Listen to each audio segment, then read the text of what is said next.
नमस्कार, आप देख रहे हैं डॉक्टर साहिब आपके साथ मैं हूं मुस्कान। दर्शकों, आज के इस एपिसोड में हम बात करेंगे नोज़ ब्लीडिंग के बारे में। हम जब भी देखते हैं कि गर्मियाँ आती है तो अक्सर इन लोगों की ये समस्या रहती है कि उनकी नाक से खून आता है और ऐसे में वो घबरा जाते हैं कि ऐसी स्थिति में करना क्या है, क्यों, किसका इसका कारण क्या हो सकता है। आज इसी पे हम तमाम जानकारी लेंगे।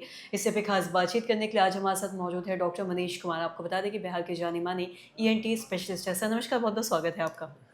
सर, हम आपसे जानना चाहेंगे कि हम देखते हैं जब भी गर्मी आती है तो अक्सर लोगों में ये समस्या रहती है उन्हें कि नाक से खून आ रहा है। ऐसे में बहुत लोग घबरा भी जाते हैं कि इसका कारण क्या हो सकता है? मैं आपसे जानना चाहूँगी कि नाक से खून आना क्या ये नॉर्मल है या लोगों को डॉक्टर से मिलने की इसमें ज़रूरत है? देखिए नाक से ब्लीडिंग का एक हर एज में अलग-अलग उसका कारण होता है। हुँ, इसको हम एज वाइज़ हम लोग ले लेंगे तो ज़्यादा अच्छा रहेगा। जैसे बच्चों में यूजुअली क्या होता है, बच्चों में हैबिट होता है उन लोगों को नाक प्रिक करने का, तो वो चीज़ कॉमन है बच्चों में।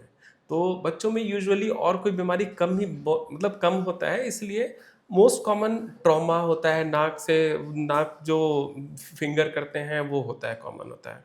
प्लस उन लोग का अंदर का जो स्किन होता है उसको हम लोग म्यूकोज़ा बोलते हैं, वो बहुत सोफिस्टिकेटेड होता है, बहुत सॉफ्ट होता है।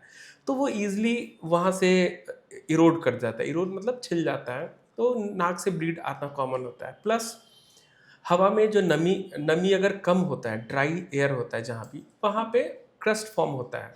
तो नॉर्मली अंदर का नाक का जो म्यूकोज़ा होता है वो गीला होता है, पर बाहर का जो हवा अगर गर्म होगा और उसमें नमी कम रहेगा तो वहाँ से ब्लीड होने का संभावना बढ़ता है उसमें। हुँ। तो बच्चों में ये सभी मोस्ट कॉमन होता है। बड़ों में जैसे-जैसे एज होता है, बड़ों में ब्लड प्रेशर वगैरह के भी कारण नाक से खून आते हैं। हुँ।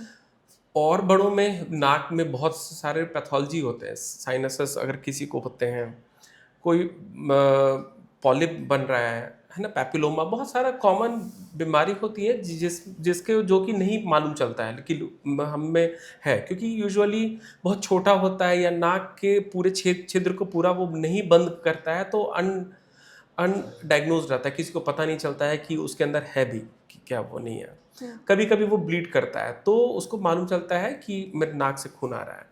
तो ये चीज़ अगर नाक से खून पहली बार या कभी-कभी आ रहा है, बच्चों में आ रहा है, तब तो उतना केयर मतलब ठीक है, वो हुँ। कुछ ड्रॉप या होम रेमेडीज़ से उसको ये कर सकते हैं। पर अगर बार-बार आ रहा है, तो एक बार डॉक्टर से ज़रूर मिलना चाहिए। हुँ। और गर्मियों में ये ख़ास करके बढ़ बढ़ जाता है। इसके बजाय ठंड के टाइम में जिसका जो ब्लड प्रेशर का कारण होता है, उन लोगों में ठंड में नाक से खून कॉमन निकलता है, क्योंकि ब्लड प्रेशर यूजुअली ठंड में बढ़ता है, तो उन लोगों में उस वो एज ग्रुप में कॉमन ठंड में बढ़ता है। जी। और साथ ही जब भी नाक से खून आता है तो अक्सर लोग घबरा जाते हैं कि ये हाँ। किन कारक या इस हुँ, ये किसी हुँ। और बीमारी का कारण तो हुँ, नहीं है। हुँ।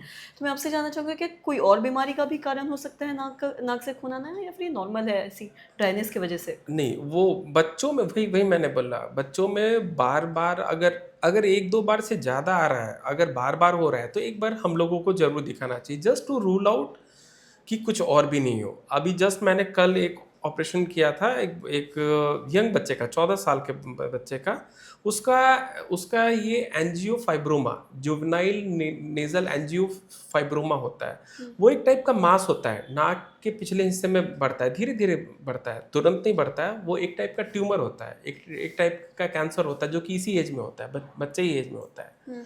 तो वो सभी चीज़ हम लोग को रूल आउट करना करना चाहिए कि हम लोग कि कहीं वो तो ना हो। हुँ। अगर बच्चों में ये बोल कर के हम लोग उसको छोड़ नहीं सकते हैं कि बच्चा है तो उसको हम लोग उसको छोड़ दिए।